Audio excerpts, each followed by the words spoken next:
December মাস মানেই হলো খাওয়া দাওয়া ঘোরাঘুরি বিয়ে শাদী চলতেই থাকে। তো কিছুদিন আগে আমি আমার বাসায় সবাইকে দাওয়াত দিয়েছিলাম। আজকে ছিল আমার বোনের বাসায় সবার দাওয়াত, আর মাম্মামের বাসায় দাওয়াত পেয়ে তো আয়ন আজকে মহা খুশি। আর এখানে দেখতে পাচ্ছেন আমাদের প্রিন্সেসকে, সেও কিন্তু আজকে অনেক বেশি খুশি। যখন গেট খুলেই আমাদেরকে দেখেছিল, সে তো খুশিতে হাসতে হাসতে একদম গড়াগড়ি খাচ্ছিল। তো যাই হোক, আসার পর থেকেই শুরু হয়ে গেছে তাদের দুই ভাই বোনের খেলাধুলা। তো বাচ্চারা খেলাধুলা করতে থাক, আমি এই ফাঁকে একটু আপনাদেরকে দেখিয়ে দিচ্ছি আমার বোনের হাজবেন্ডের নিউ বিজনেস। এই দুইটা তার পেজ, আপনারা অবশ্যই তার পেজগুলো লাইক ফলো করে সাপোর্ট করবেন, আর অবশ্যই দোয়া করবেন তার নিউ বিজনেসে যাতে সে সাকসেস হয়। আপনাদের দোয়া ও সাপোর্ট আমাদের অনেক বেশি প্রয়োজন।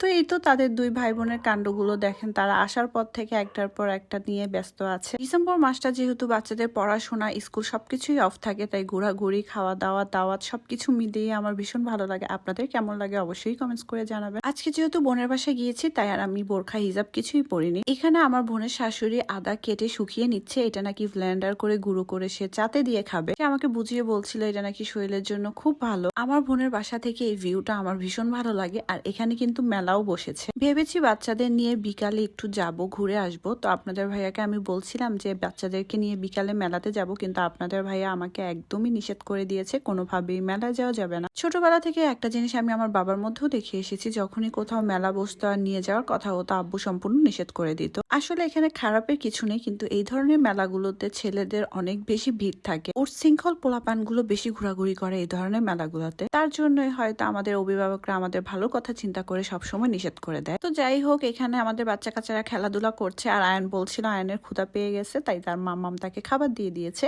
আর এখানে সব শেষে আমার আম্মু আর আমার ছোট ভাই এসেছে। আমি আয়নকে নিয়ে আগেই সকালে চলে এসেছিলাম। তো যাই হোক, তারা এসেছে, তো আমরা এখানে খাবার দাবারও রেডি করে ফেলেছি। আজকে সম্পূর্ণ রান্নাবান্নাগুলো আমার বোন নিজের হাতে করেছে আমাদের জন্য। সে এখানে চিলি চিকেন, ফ্রাইড রাইস, তারপর সবজি, পায়েস আর ডিম কি একটা রেসিপির নাম বললো, আমি ভুলে গেছি। এখন যেহেতু উইন্টার সিজন, তাই খাওয়া দাওয়া গুলো একদম ঠান্ডা হয়ে গেছিল, তাই আমি ওভেনে খাওয়া দাওয়া গুলো একটু গরম করে নিচ্ছিলাম। এই সময়টাতে না গরম গরম খেতে অনেক বেশি ভালো লাগে। আমার আব্বুকে দেখেছি সবসময় উইন্টার সিজন আসলেই কোনোভাবেই ঠান্ডা খাবার খাবে না, কিন্তু আমি না তখন একটু বিরক্তই হতাম, কেন আব্বু গরম গরম খেতে চায়। কিন্তু এখন না বুঝতে পারি, আগে ভালো লাগতো না আমারও, কিন্তু এখন খুব ভালো লাগে গরম গরম খাওয়ার খেতে। তো আমি এখানে আমার প্লেটটা একটু সাজিয়ে নিয়েছি। আমি আবার একটু সাজিয়ে গুছিয়ে খাওয়া দাওয়া করতে ভীষণ পছন্দ করি। আমি যেখানেই যাই না কেন, আমার রিলেটিভসদের কোনো বাসায় দাওয়াত খেতে গেলেই আমি এই কাজটা করি, খুব সুন্দর করে প্লেট টেবিল এগুলো সাজিয়ে গুছিয়ে নিই। এখানে আমি ছোট ভাইকে না বলে একটু ভিডিও করেছি, পরে সে দেখে নিয়েছিল, সে যেহেতু একটু ক্যামেরা শাই। আর এটা আমার ছোট বোন, সেও দেখেন মুখ ঢেকে আছে। তো যাই হোক, এখানে খাওয়া দাওয়া শেষ করে তারা মামা ভাগিনা পরিদর্শন করছে। তো আমি এখানে আবার দাঁড়িয়ে দাঁড়িয়ে জানলা দিয়ে মেলা দেখছিলাম, যেহেতু যেতে পারবো না তাই জানলা দিয়েই দেখছিলাম। রাতের বেলাতে কিন্তু মেলাটা দেখতে সুন্দরই লাগছে।